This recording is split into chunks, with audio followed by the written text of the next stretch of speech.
अब लिस्ट में अगले नंबर पर आते हैं वे महापुरुष जिन्होंने वेदों को 4 अलग अलग भागों में विभाजित किया।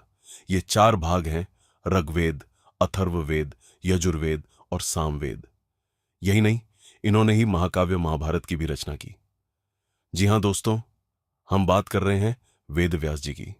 वेद व्यास प्राचीन भारत के सबसे महान कवि और लेखक माने जाते हैं।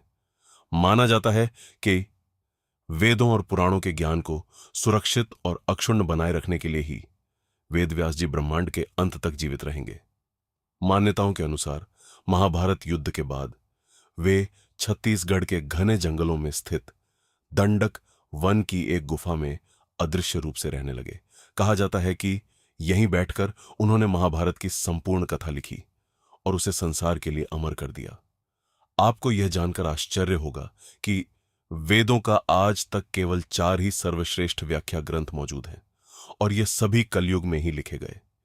इन व्याख्याओं को आदि शंकराचार्य, रामानुजाचार्य और माधवाचार्य ने प्रस्तुत किया। माधवाचार्य की जीवनी में यह भी वर्णन मिलता है कि वे तीनों स्वयं बद्रिका आश्रम से थोड़ी दूरी पर स्थित वेद व्यास जी की गुफा तक गए थे और वहीं उन्होंने वेद व्यास जी से सीधे वेदों का गढ़ ज्ञान प्राप्त किया। माना जाता है कि उन वेद व्यास जी आज भी जीवित हैं।